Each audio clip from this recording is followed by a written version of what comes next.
ओम शांति। 30 अप्रैल 2021 की मुरली है। बाबा ने कहा, मीठे बच्चे, तुम बाप द्वारा सम्मुख पढ़ रहे हो। तुम्हें सतयुगी बादशाही का लायक बनने के लिए पावन जरूर बनना है। प्रश्न है, बाप के किस ऑक्यूपेशन को तुम बच्चे ही जानते हो? उत्तर, तुम जानते हो कि हमारा बाप भी है, टीचर और सतगुरु भी है। बाप कल्प के संगम युग पर आते हैं, पुरानी दुनिया को नया बनाने, एक आदि सनातन धर्म की स्थापना करने। बाप अभी हम बच्चों को मनुष्य से देवता बनाने के लिए पढ़ा रहे हैं। यह ऑक्यूपेशन हम बच्चों के सिवाय और कोई नहीं जानता। गीत है, भोलेनाथ से निराला, शंभुनाथ से निराला कोई और नहीं, ऐसी बिगड़ी बनाने वाला कोई और नहीं। ओम शांति। ओम शांति का अर्थ तो बच्चों को बार बार समझाया है। ओम माना मैं आत्मा हूँ और मेरा ये शरीर है। शरीर भी कह सकता है कि मेरी ये आत्मा है। जैसे शिव बाबा कहते हैं तुम मेरे हो, बच्चे कहते हैं बाबा आप हमारे हो, वैसे आत्मा भी कहती है मेरा शरीर। शरीर कहेगा मेरी आत्मा। अभी आत्मा जानती है मैं अविनाशी हूँ, आत्मा बिगड़ शरीर कुछ कर न सके। शरीर तो ये कहते मेरी आत्मा को तकलीफ नहीं देना। मेरी आत्मा पाप आत्मा है, वह मेरी आत्मा पुण्य आत्मा है। तुम जानते हो मेरी आत्मा सत्युग में पुण्य आत्मा थी। आत्मा खुद भी कहेगी मैं सत्युग में सतो प्रधान अथवा सच्चा सोना थी। सोना है नहीं, ये एक मिसाल दिया जाता है। हमारी आत्मा पवित्र थी, गोल्डन एजेड थी। अभी तो कहते हैं इम्प्योर हूँ। दुनिया वाले ये नहीं जानते। तुमको तो श्रीमत मिलती है, तुम अब जानते हो हमारी आत्मा सतो प्रधान थी, अब तमो प्रधान बनी है। हर एक चीज ऐसे होती है, बाल युवा वृद्ध, हर चीज नए से पुरानी जरूर होती है। दुनिया भी पहले गोल्डन एजेड सतो प्रधान थी, फिर तमो प्रधान आयरन एजेड है, तभी दुखी है। सतो प्रधान माना सुधरी हुई, तमो प्रधान माना बिगड़ी हुई। गीत में भी कहते हैं बिगड़ी को बनाने वाले पुरानी दुनिया बिगड़ी हुई है, क्योंकि रावण राज्य है और सभी पतित है। सतयुग में सब पावन थे, उनको न्यू वाइसलेस वर्ड कहा जाता है। ये है ओल्ड यूएस वर्ड। अब कलयुग आयरन एज है। ये सब बातें कोई स्कूल कॉलेज में नहीं पढ़ाई जाती है, भगवान आकर पढ़ाते हैं और राजयोग सिखाते हैं। गीता में लिखा हुआ है, भगवान वाचे श्रीमद् भागवत गीता, भगवान माना श्रेष्ठ मन। श्रेष्ठ थे श्रेष्ठ, ऊंचते ऊंच भगवान है, उनका नाम एक्यूरेट शिव है। रुद्र जयंती व रुद्र रात्रि कभी नहीं सुना होगा। शिवरात्रि कहते हैं। शिव तो निराकार है, अब निराकार की रात्रि व जयंती कैसे मनाई जाए? कृष्ण की जयंती तो ठीक है, फलाने का बच्चा, उनकी तिथि तारीख दिखाते हैं। शिव के लिए तो कोई जानते नहीं है कि कब पैदा हुआ, ये तो जानना चाहिए ना। अब तुमको समझ मिली है कि श्री कृष्ण ने सतयुग आदि में कैसे जन्म लिया। तुम कहेंगे उनको तो 5000 वर्ष में है, वो भी कहते हैं क्राइस्ट से 3000 वर्ष पहले भारत पेरेडाइज था। इस्लामियों के आगे चंद्रवंशी, उनके आगे सूर्यवंशी थे। शास्त्रों में सत्य को लाखों वर्ष दे दिए हैं। गीता है मुख्य, गीता से ही देवी देवता धर्म स्थापन हुआ। वो सत्युग त्रेता तक चला, अर्थात गीता शास्त्र से आदि सनातन देवी देवता धर्म की स्थापना परमपिता परमात्मा ने की। फिर तो आधा कल्प न कोई शास्त्र हुआ, न कोई धर्म स्थापक हुआ। बाप ने आकर ब्राह्मण को देवता क्षत्रिय बनाया। गोया बाप 3 धर्म स्थापन करते, ये है लीप धर्म। इनकी आयु थोड़ी रहती है, तो वह सर्वशस्त्रमयी शिरोमणि गीता भगवान ने गाई है। बाप पुनर्जन्म में नहीं आते हैं, जन्म है, परंतु बाप कहते मैं गर्भ में नहीं आता हूँ, मेरी पालना नहीं होती है। सत्युग में भी जो बच्चे होते हैं वो गर्भ महल में रहते हैं। रावण राज्य में गर्भ जेल में आना पड़ता है। पाप जेल में भोगे जाते हैं, गर्भ में अंजाम करते हैं। हम पाप नहीं करेंगे, परंतु ये है पाप आत्माओं की दुनिया। बाहर निकलने से फिर पाप करने लग पड़ते हैं।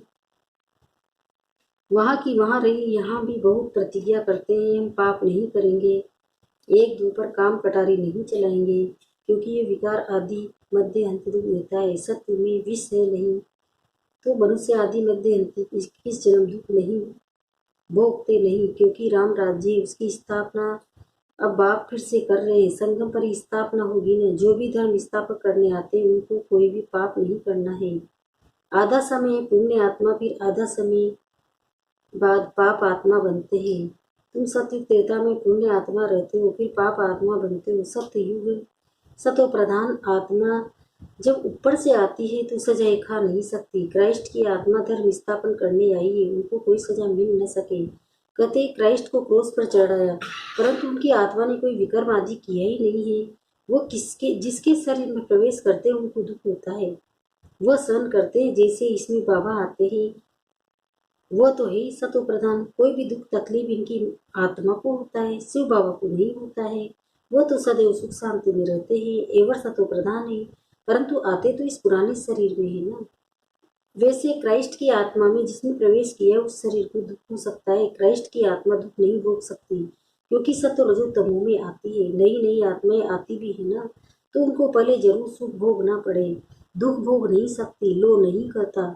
इसमें बाबा बेट कोई भी तकलीफ इनको दादा को होती है ना कि शिव बाबा को, परंतु ये बातें तुम जानते हो और कोई को पता नहीं है।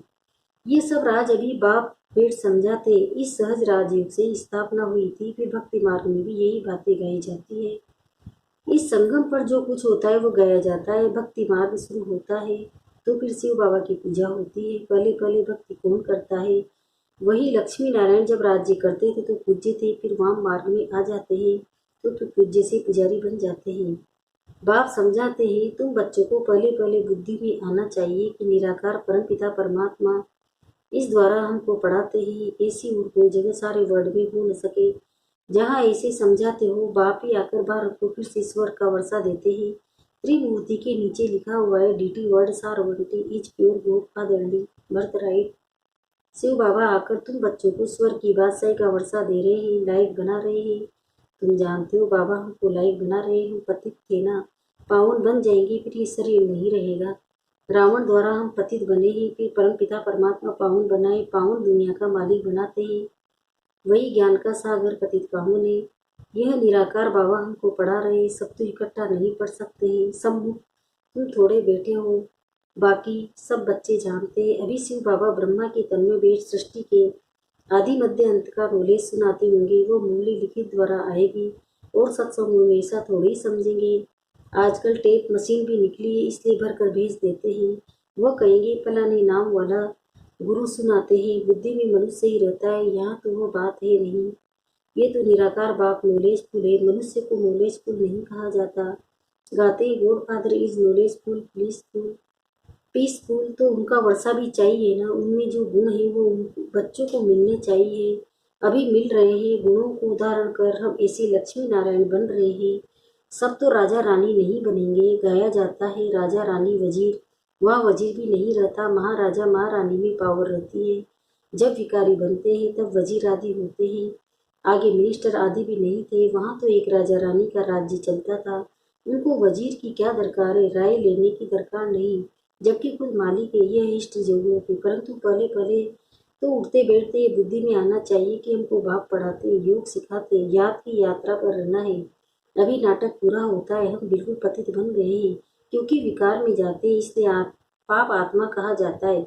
सतयुग में पाप आत्मा नहीं होते, वहाँ ये पुण्य आत्मा ही प्रारब्ध, जिसके लिए तुम अभी पुरुषार्थ कर रहे हो। तुम्हारा है याद की यात्रा, जिसको भारत का योग कहते हैं, परंतु अर्थ तो नहीं समझते हैं। योग अर्थात याद, जिससे विकर्म विनाश होते हैं, फिर ये शरीर छोड़ घर चले जाएंगे, उनको स्वीट होम कहा जाता है।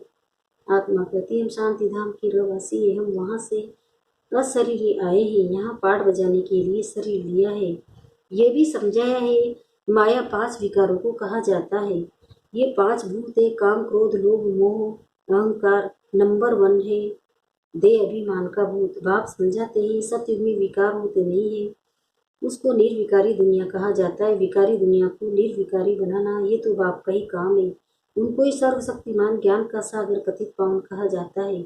इस समय सब भ्रष्टाचार से पैदा होते हैं, सतयुग में ही वाइसलेस दुनिया ये बाप कहते हैं।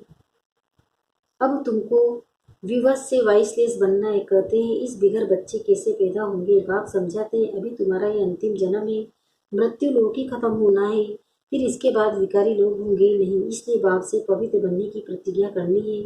कहते बाबा हम आपसे अवश्य वर्षा लेंगे। वह कसम उठाते हैं, झूठा गोड किसके लिए कसम उठाते हैं उसको तो जानते नहीं। वह कब कैसे आता है, उनका नाम रूप देश काल क्या है, कुछ भी नहीं जानते। बाप आकर अपना परिचय देते हैं, अभी तुमको परिचय मिल रहा है। दुनिया भर में कोई भी गॉड फादर को नहीं जानते, बुलाते भी हैं, पूजा भी करते हैं, परंतु आत्मपेशन को नहीं जानते। अभी तुम जानते हो परम पिता परमात्मा हमारा बाप, टीचर, सदगुरु है। ये बाप ने खुद परिचय दिया है कि मैं तुम्हारा बाप हूँ। मैंने इस शरीर में प्रवेश किया है। प्रजापिता ब्रह्मा द्वारा स्थापना होती है किसकी? ब्राह्मणों की। फिर तुम ब्राह्मण पढ़कर देवता बनते हो। मैं आकर तुमको शूद्र से ब्राह्मण बनाता हूँ। बाप कहते ही मैं आता ही हूँ कल्प के संगम युग पर। कल्प 5000 वर्ष का है। ये सृष्टि चक्र तो फिरता रहता है। मैं आता हूँ पुरानी दुनिया को नया बनाने, पुराने धर्मों का विनाश कराने के लिए। मैं आदि सनातन देवी देवता धर्म स्थापन करता हूँ। बच्चों को पढ़ाता हूँ। फिर तुम पढ़कर 21 जन्म के लिए मनुष्य से देवता बन जाते हो। देवताएं तो सूर्यवंशी, चंद्रवंशी, प्रजा सब है। बाकी पुरुषार्थ अनुसार और ऊंच पद पाएंगे। अभी जो जितना पुरुषार्थ करेंगे वही कल्प कल्प चलेगा। समझते हैं? कल्प कल्प ऐसा पुरुषार्थ करते ऐसा ही पद पाकर जाएंगे। ये तुम बच्चों की बुद्धि में है कि हमको निराकार भगवान पढ़ाते हैं। उनको याद करने से विकर्म विनाश होंगे। बगैर याद किए विकर्म विनाश हो नहीं सकते। मनुष्य को ये भी पता नहीं है कि हम कितने जन्म लेते हैं। शास्त्र में कोई ने गपोड़ा लगा दिया है 84 लाख जन्म। अभी तुम जानते हो 84 जन्म ये अंत का जन्म है। फिर हमको स्वर्ग में जाना है। पहले मूल वतन में जाकर फिर स्वर्ग में आएंगे। अच्छा, मीठे मीठे सिकंदे बच्चों प्रति माता पिता बाप दादा का याद प्यार और गुड मॉर्निंग। रूहानी बाप के रूहानी बच्चों को नमस्ते। हम रूहानी बच्चों की भी रूहानी माता पिता बाप दादा को याद प्यार गुड मॉर्निंग, नमस्ते नमस्ते नमस्ते। शुक्रिया बाबा, शुक्रिया आपका कदमा कदम शुक्रिया। धारणा के लिए मुख्य सहारे। पहला है बाप से जो पवित्र बनने की प्रतिज्ञा की है उस पर पक्का रहना है। काम क्रोध आदि भूतों पर विजय अवश्य प्राप्त करनी है। दूसरा है चलते फिरते हर कार्य करते पढ़ाने वाले बाप को याद रखना है। अब नाटक पूरा हो रहा है इसलिए संति जन्म में पवित्र जन्म बनना है। वरदान एक लगन, एक भरोसा, एक रस। अवस्था द्वारा सदा निर्विघ्न बनने वाले निवारण स्वरूप और सदा एक बाप की लगन, बाप के कर्तव्य की लगन में ऐसे मगन रहो जो संसार में कोई भी वस्तु या व्यक्ति भी यह अनुभव ही न हो। ऐसे एक लगन, एक भरोसे में एक रस अवस्था में रहने वाले बच्चे सदा निर्विघ्न चढ़ती कला का अनुभव करते हैं। वे कारण को परिवर्तन कर निवारण बना देते हैं। कारण को देख कमजोर नहीं बनते, निवारण स्वरूप बन जाते हैं। स्लोगन अशरीरी बनना वायरलेस सेट है। वायरलेस बनना वायरलेस सेट की सेटिंग है। अशरीरी बनना वायरलेस सेट है। वॉइसलेस बनना वायरलेस सेट की सेटिंग है। ओम शांति।